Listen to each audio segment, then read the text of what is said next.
우리나라는 주변 국가에 비해서 국토가 굉장히 자그마한 나라예요.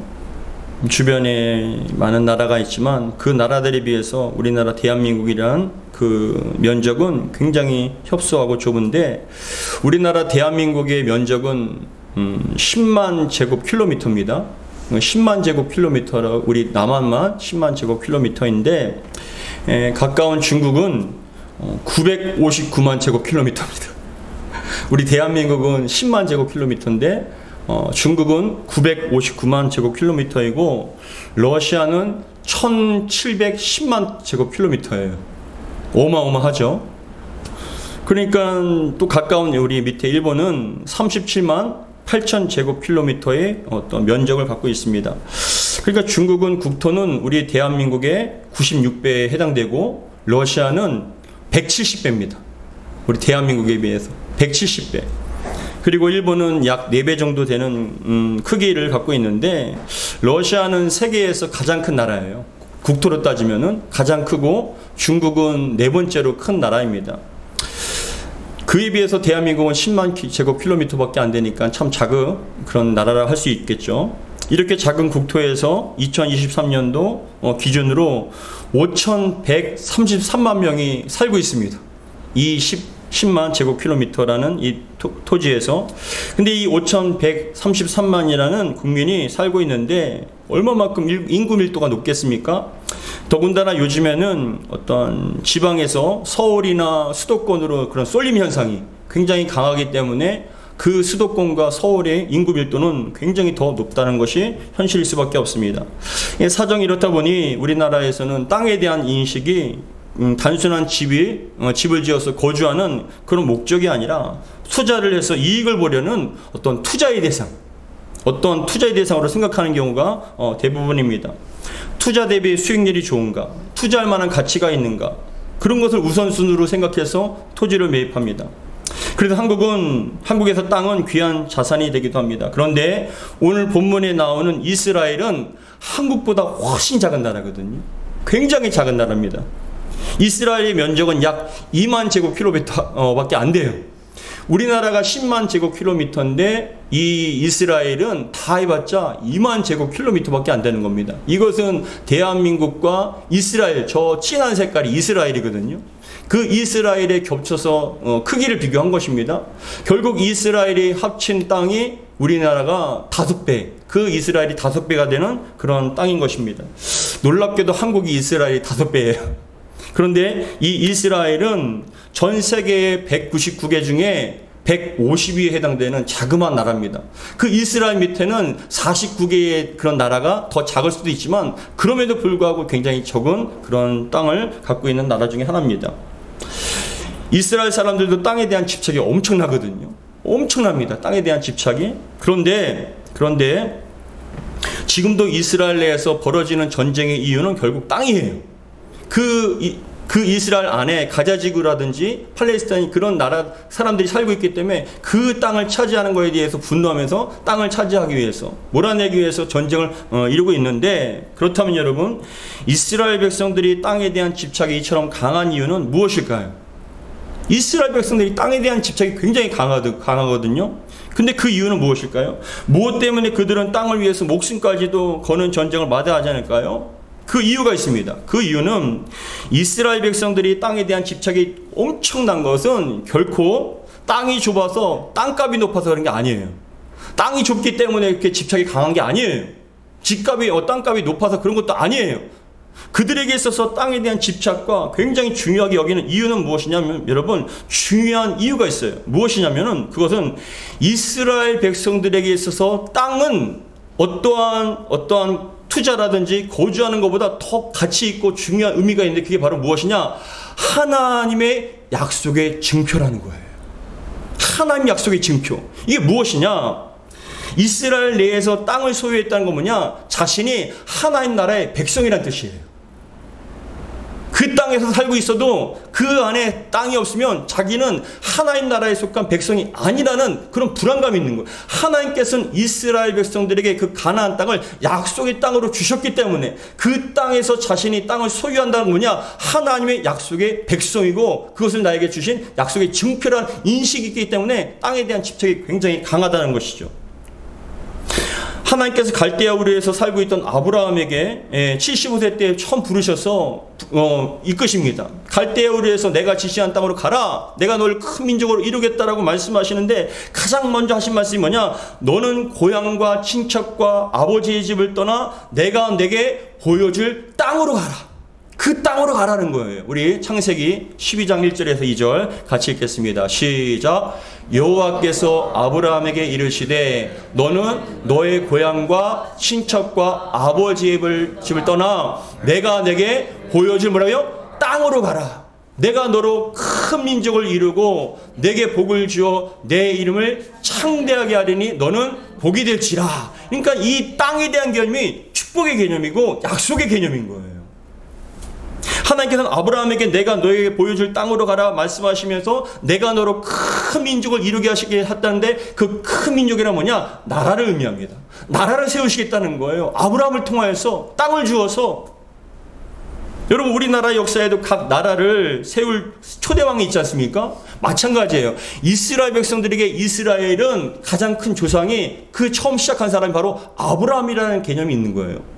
그 아브라함이 하나님께 약속을 받았고 땅을 약속받았기 때문에 이스라엘이 존재한다는 그런 중요한 의미가 있기 때문에 땅에 대한 소중함을 느끼는 거예요. 하나님께서는 땅을 주시고 아브라함이 나라를 세울 것을 첫 출발점으로 삼아주신 겁니다. 아브라함은 하나님 말씀에 순종하여서 자신의 모든 것을 다 정리하고 아내와 조카와 함께 그 땅을 떠났습니다. 갈대아 우르에서 가나안 땅 세균까지 여러분 2,500km예요. 어마어마하게 먼 거리입니다. 그럼에도 불구하고 하나님께서 약속하신 그것을 붙잡고 떠난 거예요. 아브라함은 가나안 땅에 정착하여서 아들을 낳았고 이제 사라가 죽게 되었는데 근데 여러분 그 가나안 땅에 자기 땅이 없었어요. 근데 성경을 보시면은 그 아내 사라를 장사하기 위해서 가나안 사람 중에 헷사람 그 사람의 막벨라구를 땅을 사서 그곳에 장사하거든요.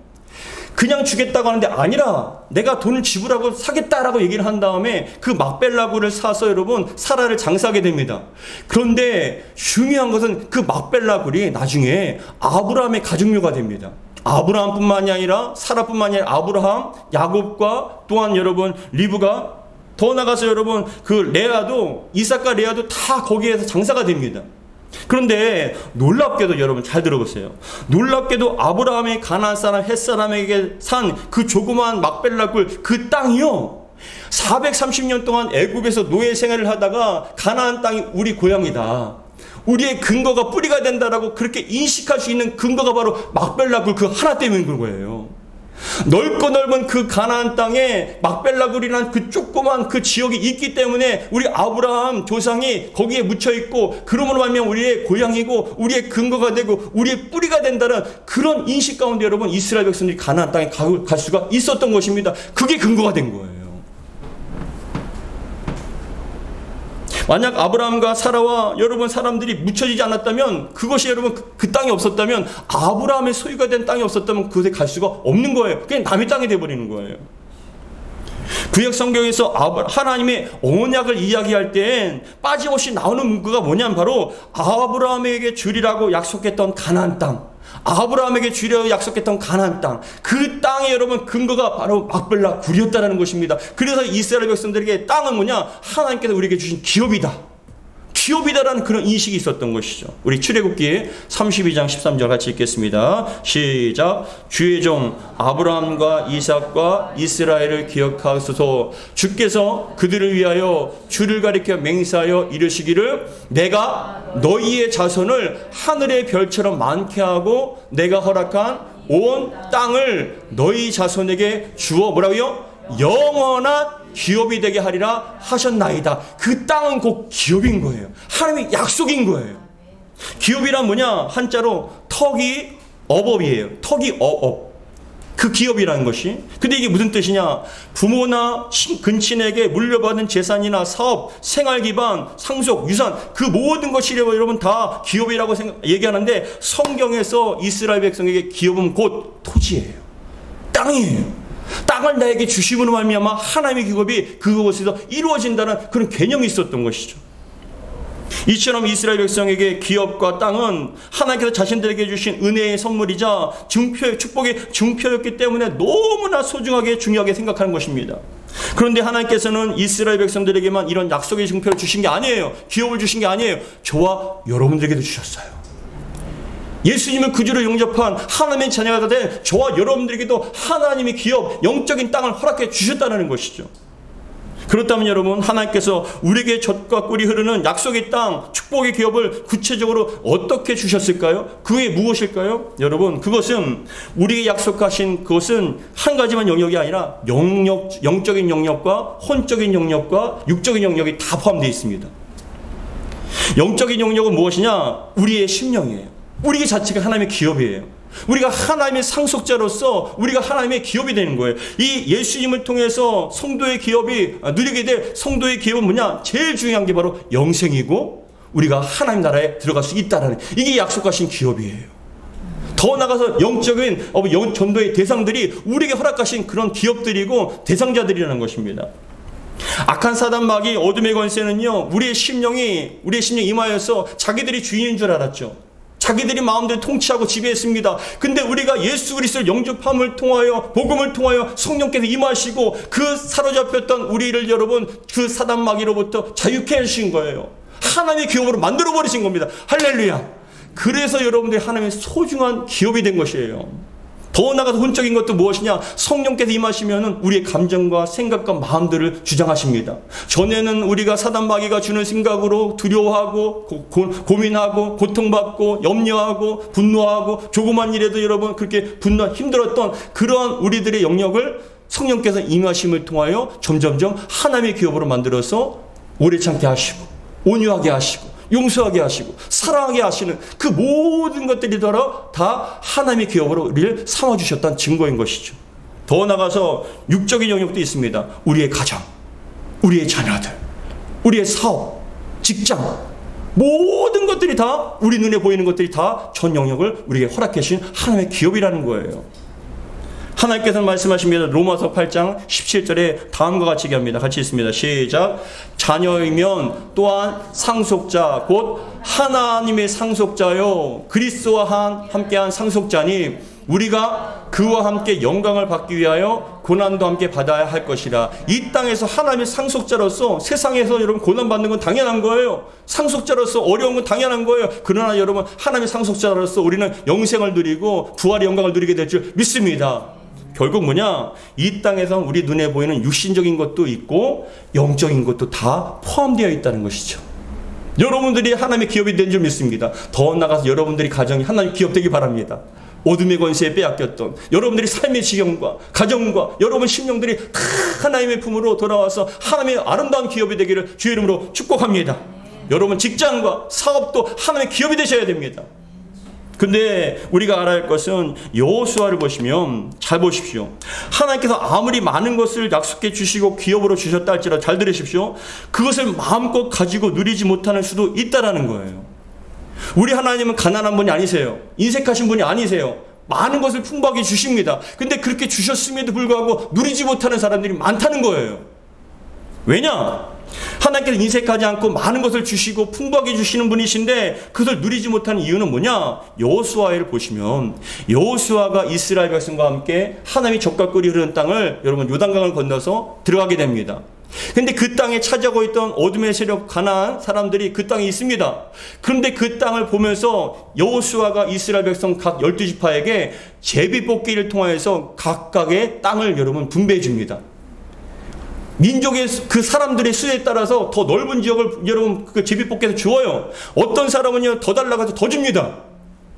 풍부하신 하나님이 좀 있습니다. 그런데 여러분 그렇게 받아서 누리는 사람들 차지해서 열심히 싸워서 여러분 차지해서 누리는 사람이 있는가 반면에 아무리 약속을 받아도 자기 것이라 얘기해도 여러분 차지하지 못한 사람이 많다는 거예요. 여호수아 18장 2절에서 3절 같이 읽겠습니다. 시작. 그러나 이스라엘 자손 중에 그 기업의 분배를 받지 못한 자가 아직도 7지파라. 여호수아가 이스라엘 자손에게 이르되 너희가 너희 조상의 하나님 여호와께서 너희에게 주신 땅을 점령하러 가지 않기를 어느 때까지 지체하겠느냐. 주셨는데도 불구하고 지체하고 있는 거예요. 차지하지 못하고 있는 거예요. 여러분들에게 이런 일이 없길 바랍니다. 주셨으면 차지해야죠. 우리 하나님은 풍성하신 하나님입니다. 좋으신 하나님입니다. 다 주실 줄 믿습니다. 근데 여러분 지체하면은 주저앉고 있으면 그걸 차지하지 못한다는 것이에요. 하나님께서 분명히 우리에게 약속의 기업을 주셨습니다. 그러나 아무리 크고 넓게 풍성하게 주시려 해도 받아 누리지 못합니다. 그렇다면 여러분 중요한 것입니다. 하나님께서 약속하신 젖과 꿀이 흐르는 영적인 땅과 기업을 마음껏 차지하고 풍성하게 누리려면 어떻게 해야 할까요? 분명히 주셨어요. 많이 주셨어요. 분량만큼 주셨어요. 그런데도 불구하고 누리지 못합니다. 근데 여러분 가지고 누릴 수 있는 방법이 있다는 것이죠. 그것은 첫 번째 무엇이냐? 여러분 첫 번째 믿음으로 입을 크게 열고 그릇을 준비하라는 거예요. 믿음으로 입을 크게 여시기를 주로 축복합니다. 그릇을 많이 준비하십시오. 시편 81편 10절에 다음과 같이 얘기합니다. 같이 읽겠습니다. 시작. 나는 너를 애굽 땅에서 인도하여 낸 여호와 내 하나님이 뭐라고요? 내 입을 크게 열라 내가 채우리라. 할렐루야. 여러분 뭐라고 얘기하십니까? 내 입을 크게 열라. 내 입을 크게 열라는 건 뭐냐면 여러분 믿음의 지경을 넓히라는 거예요. 믿음의 지경을 넓히십시오. 믿음의 분량을 넓히라는 거예요. 잘 봐보세요. 나는 너를 애굽 땅에서 인도했다는 거예요. 이스라엘 백성들이 능력이 있어서 힘이 있어서 나온 게 아니에요. 하나님께서 나오게 해주신 거예요. 그럼 나오게 하신 분이 그 땅에 가서 차지하게 하실 것도 하나님 아니십니까? 그럼 우리에게 무엇을 원하시냐? 하나님은 우리의 능력의 한계를 알고 계셔요. 우리의 능력의 한계를 알고 계십니다. 우리의 성품과 우리의 능력도 다 알고 계셔요. 그럼에도 불구하고 하나님께서 입을 크게 열라는 거예요. 누가 하십니까? 하나님께서 해주시겠다라는 거예요. 중요한 말씀입니다. 내 입을 크게 열라. 누가 채우십니까? 내가 채우리라. 누가 하십니까? 하나님께서 채워주시겠다는 거예요. 믿음으로 아멘만 하라. 믿음으로 아멘 하시기 바랍니다. 이것은 단순히 여러분 이것이 아니에요. 여러분 삶의 지경이 넓어져야 됩니다. 주시고자 하는 것을 다 누려야 합니다. 입을 크게 여시기 바랍니다. 믿음으로 크게 여는 거예요. 그런데 중요한 것은 우리가 아멘으로 입을 크게 열면은 하나님께서 상상치도 못한 방법으로 채워주시는 거예요. 저는 그것을 기대합니다. 우리 지난주의 말씀과 같이 빈 그물과 같이 밤새도록 쉬지 않고 아무리 노력해도 애를 써도 그물을 던져도 여러분 한 마리도 잡지 못하는 그런 상황 가운데 상상치도 못할 방법으로 깊은 바다에 가서 그물을 던져냈을 때 여러분 그물이 찢어질 정도로 엄청나게 했잖아요. 우리가 하라는 게 아니에요. 우리의 능력을 알고 계세요. 한계가 있습니다. 하나님께서 해주시겠다는 거예요. 우리는 무엇을 원하십니까? 아멘으로 화답하고 믿음의 분량을 크게 하라. 여러분 지금 이 시간 여러분들이 믿음의 분량이 커지기를 주의 이름으로 축복합니다. 주님께서 채워주실 줄 믿습니다. 더 나아가서 여러분 입을 크게 할 뿐만이 아니라 그릇을 많이 준비하라는 거예요. 이게 뭐냐? 엘리사 시대 때 많은 선지생도들이 있었습니다. 근데 선지생들 가운데 아내가 있고 두 아이가 있는데 이 선지생도가 가정에다 먹을 걸 갖다 주지 못한 거예요. 엘리사 시대라는 건 뭐냐? 북이스라엘의 그 나라는 바알과 아세라를 섬기는 우상의 나라입니다. 하나님 여호와 하나님을 섬기는 그런 선지자들에게 물질을 공급하지 않아요. 그래서 너무나 힘들어서 여러분 돈을 빌려서 먹을 것을 갖다 준 거예요. 가족들한테. 근데 그 선지생도가 죽게 되었어요. 죽었어요. 그러니까 돈을 빌려줬던 사람들이 선지생도의 아내에게 찾아가서 뭐라고 얘기하면 당신 남편이 빚을 졌으니까 당신의 아이들 두 아들을 가져다가 종으로 팔아서 그걸 변상하겠다는 거예요.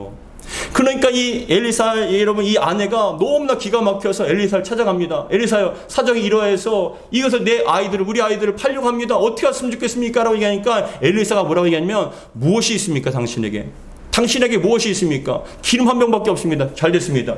기름 한 병을 가지고 주변의 이웃들에게 다 그릇을 빌리세요. 그릇을 다 빌리라는 거예요. 조금 빌리지 말고 많이 빌리라는 거예요. 근데 그릇을 다 빌려서 갖고 왔습니다. 이제 문을 닫으세요. 문 닫고 여러분 그 기름을 빈 그릇에 분 거예요. 붓다 보니까는 가득가득 계속 채워지는 거예요. 할렐루야. 그런데 그릇이 다 채워지니까 기름이 멈춰버린 거예요.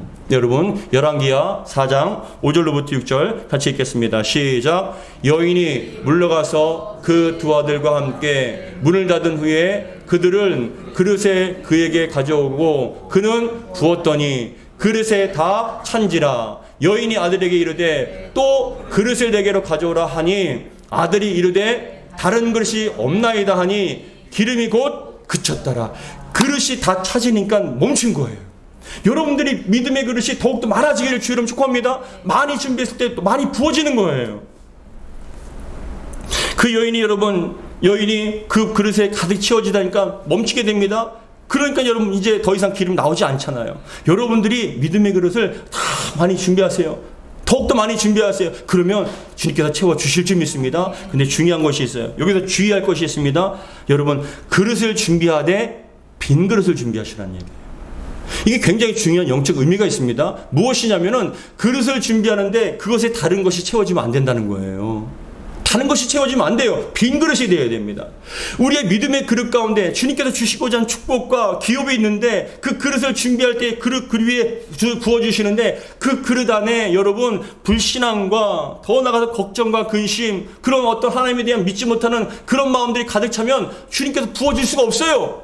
빈 그릇이 되어야 됩니다. 여러분 안에 있는 믿음의 여러분 그릇에 여러분 자꾸만 불신앙이 들어오고 걱정과 근심이 들어옵니까? 그런 것을 다 비워내시기 바랍니다. 주님께서 채워주실 줄 믿습니다. 내 입을 크게 열라 내가 채우리라. 주님께서 채워주시는 거예요. 더 나가서 우리가 젖과 꿀이 흐르는 땅에서 축복의 기업을 받기 위해서는 두 번째 여러분 담대한 믿음과 철저한 순종이 필요하다는 것을 말씀합니다. 담대한 믿음과 철저한 순종이 필요합니다. 우리가 담대할 수 있는 것은 우리가 이루는 것이 아니라 하나님께서 이루시는 거예요. 우리는 할 수 없어요. 우리에게 능력이 한계가 있습니다. 근데 하나님께서 무한되신 거예요. 광활하신 하나님이시에요. 크신 하나님입니다. 이런 하나님을 경험하시기 바랍니다. 그런데 그러기 위해서는 무엇이 필요하냐? 바로 담대한 믿음과 순종이 필요하다는 것이죠. 모세가 하나님의 오늘 본문에 보면 하나님의 부르심을 받아서 바로 앞에 갑니다.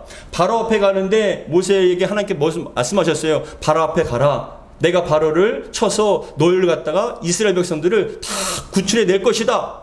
그렇게 모세는 믿고 바로 앞에 가서 우리 백성들이 하나님께 제사를 지내기 위해서 예배드리기 위해서 가도록 우리를 놔달라고 얘기합니다. 그리고 이스라엘 백성들한테는 하나님께 우리를 보내주셨으니까 걱정하지 마세요. 우리가 책임지겠습니다. 당신들을 하나님께 구원하십니다. 라고 얘기를 한 다음에 바로 앞에 가서 여러분 우리를 놔달라고 하는데 바로가 뭐라고 하는지 아세요? 야 게으르다. 게으르니까는 이렇게 제사 지내려고 하는 마음이 들지 하면서 더 중노동을 시킵니다. 더 힘들게 시켜요. 그러니까 그러한 상황에 대해서 여러분 모세가 여러분 충격을 받은 겁니다. 근데 더군다나 이스라엘 백성들이 어떻게 하냐? 당신 때문에 우리가 더 큰 어려움에 처했다. 당신 때문이다라고 하니까 여러분 마음이 너무나 슬프고 힘들어서 낙심해버린 거예요. 좌절해버린 겁니다. 여러분 잊지 마세요. 하나님께서 역사하실 때는 반드시 여러분 처음부터 되진 않아요. 이겨내고 또 이겨내야 됩니다. 극복해내야 됩니다. 그런데 하나님께서 모세에게 위로하시는 거예요. 야 모세야 낙심하지 마라.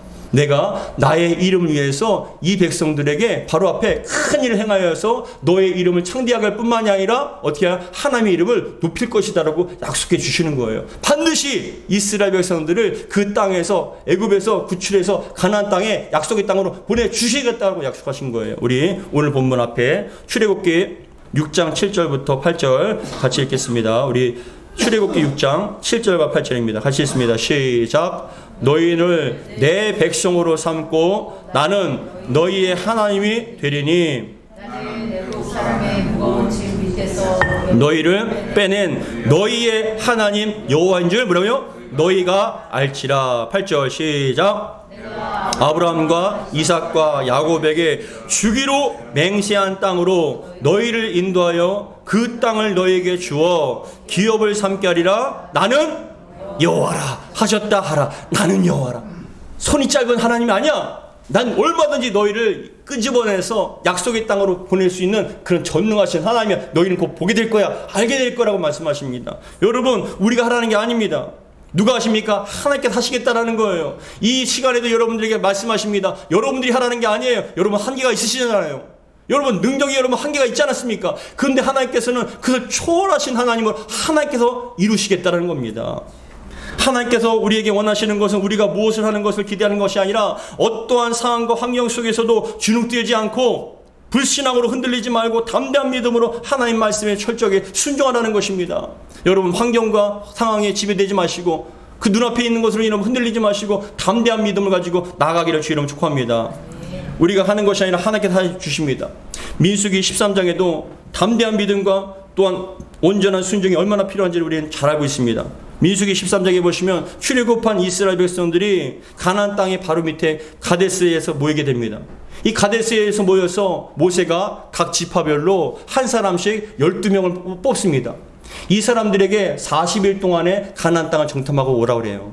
40일 동안 가나안 땅을 정탐하고 돌아온 사람들이 12명의 정탐꾼들이 뭐라고 얘기하냐? 과연 하나님께서 약속하신 그 땅은 젖과 꿀이 흐르는 땅입니다. 우리가 가지고 온 이 포도와 이 과일들은 그 얼마나 단지 모릅니다. 이 땅에서 난 겁니다라고 너무나 좋아하는 거예요.